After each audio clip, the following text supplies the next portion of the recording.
Halo semua, Assalamualaikum warahmatullahi wabarakatuh. Perkenalkan, nama saya Iksan Mustaqim. Dan saya Sri Sukma Ayu. Kami dari Prodi Pendidikan Ekonomi, Fakultas Pendidikan dan Sains, Universitas Swadaya Gunung Jati, Cirebon. Di sini kami ada 3 topik pembahasan utama. Yang pertama ada pengertian perseroan terbatas, yang kedua ada likuidasi PT, dan yang ketiga ada kesimpulan. Pertama yaitu ada perseroan terbatas atau PT. PT adalah badan hukum yang didirikan berdasarkan perjanjian untuk menjalankan usaha dengan modal yang terbagi dalam saham. Pemilik PT disebut sebagai pemegang saham dan mereka memiliki tanggung jawab terbatas hanya sebesar nilai saham yang dimiliki. Dan berikutnya ada ciri-ciri perseroan terbatas. Ciri-ciri yang pertama yaitu memiliki status badan hukum yang diakui negara.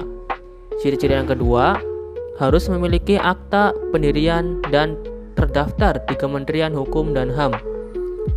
Yang ketiga ada modal terbagi dalam saham yang biasa diperjualbelikan. Yang keempat ada pemegang saham hanya bertanggung jawab sesuai nilai sahamnya. Yang kelima yaitu bisa menerima investasi dari pihak luar. Yang keenam dipimpin oleh direksi yang bertanggung jawab atas operasional perusahaan. Lalu yang ketujuh ada keputusan strategis diambil dalam rapat umum pemegang saham atau disebut dengan RUPS. Dan yang terakhir yaitu ada bisa beroperasi dalam berbagai sektor bisnis. Lalu ada jenis-jenis PT. Yang pertama yaitu PT terbuka atau biasa disebut dengan TBK. PT terbuka adalah perusahaan yang sahamnya diperjualbelikan di pasar modal atau Bursa Efek Indonesia. Biasa disebut dengan BEI, yang artinya masyarakat luas bisa membeli saham perusahaan ini. Ciri-cirinya yaitu sahamnya diperdagangkan secara publik, harus memenuhi regulasi ketat dari Otoritas Jasa Keuangan atau OJK, modal yang besar karena bisa mendapatkan dana dari investor publik, harus menyampaikan laporan keuangan secara terbuka dan diaudit secara berkala. Contohnya yaitu PT Univer Indonesia Tbk, PT Bank Sentral Asia Tbk atau BCA, PT Astra Indonesia Tbk. Yang kedua yaitu PT tertutup. PT tertutup adalah perusahaan yang sahamnya tidak diperdagangkan di bursa saham dan hanya dimiliki oleh kelompok atau keluarga tertentu. Ciri-cirinya, saham hanya dimiliki oleh pihak-pihak tertentu, seperti keluarga atau kelompok kecil investor. Tidak terdaftar di Bursa Efek Indonesia atau BEI. Struktur kepemilikan lebih sederhana dibandingkan PT terbuka. Contohnya, perusahaan keluarga yang tidak menjual sahamnya ke publik, startup yang belum go publik.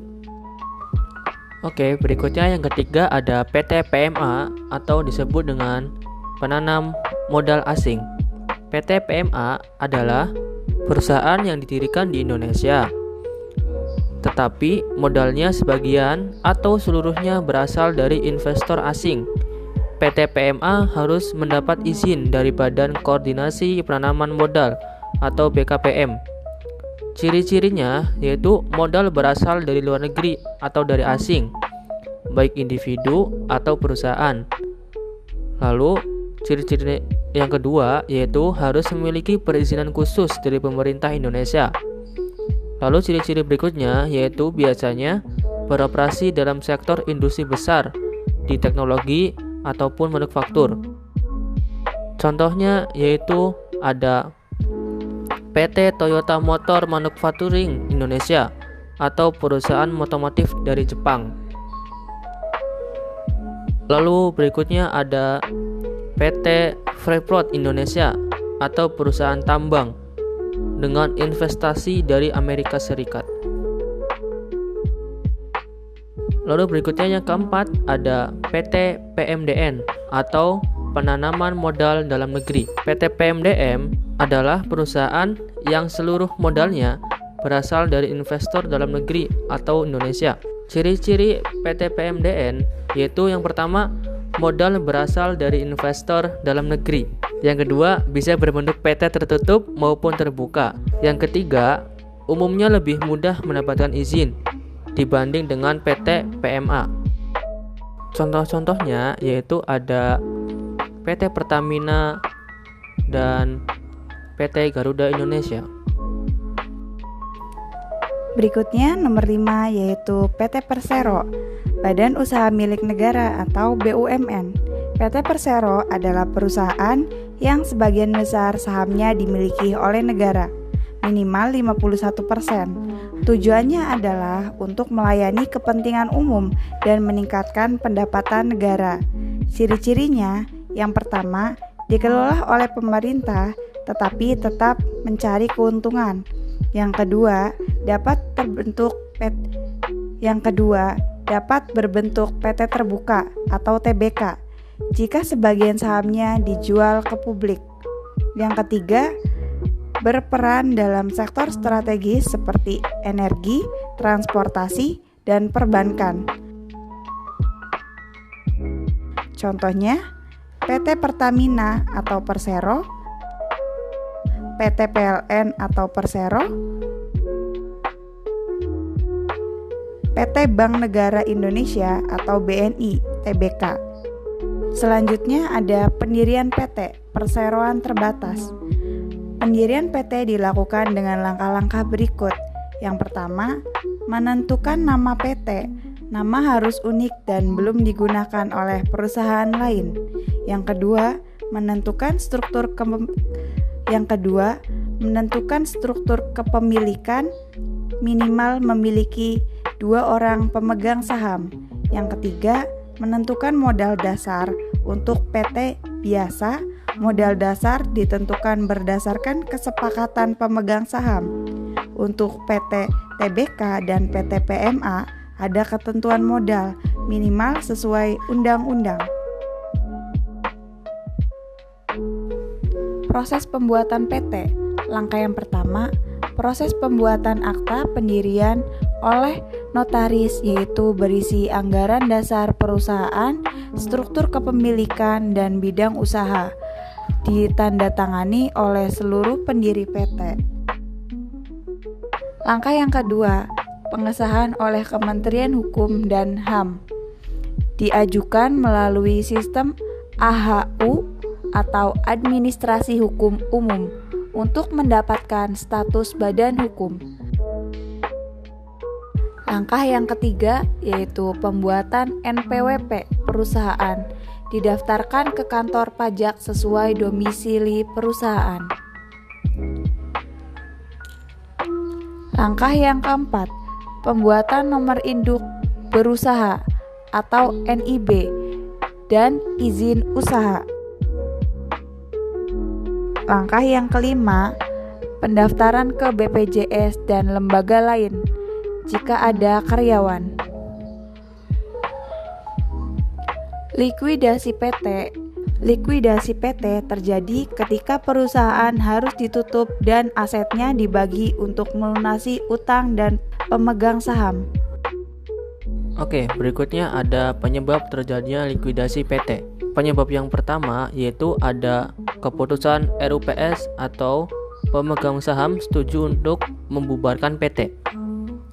Lalu ada penyebab yang kedua, ada pailit, yaitu PT tidak mampu membayar utang dan dinyatakan bangkrut oleh pengadilan.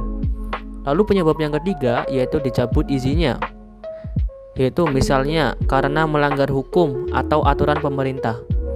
Lalu penyebab yang keempat yaitu selesai masa berlaku, yaitu terjadi jika PT didirikan untuk jangka waktu tertentu.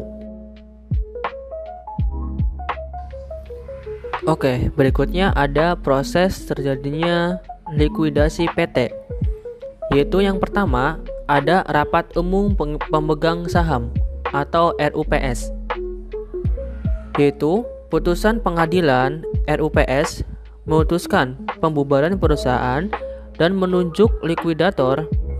Jika bangkrut, pengadilan bisa menetapkan likuidator. Lalu yang kedua, ada pengumuman pembubaran di media massa. Ya, ini harus dilakukan di surat kabar dan berita negara Republik Indonesia. Lalu yang ketiga, ada penyelesaian hutang dan kewajiban melunasi hutang kepada kreditur, yaitu membayar hak karyawan seperti pesangon dan gaji terakhir, kemudian melunasi pajak yang masih terutang. Lalu yang keempat, ada pembagian sisa aset jika ada. Jika ada sisa aset setelah utang lunas, kemudian dibagikan ke pemegang saham sesuai proporsi kepemilikan. Lalu yang kelima, ada pelaporan ke Kementerian Hukum dan HAM. Setelah semua proses selesai, PT resmi dihapus dari daftar perusahaan.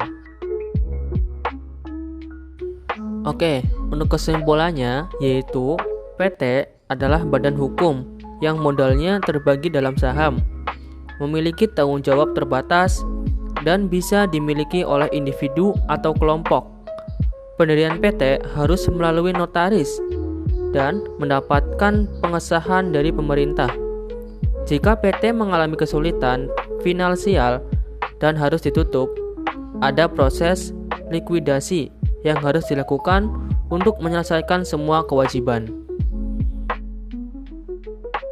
Oke teman-teman, pembahasan materi tentang PT ini sudah selesai.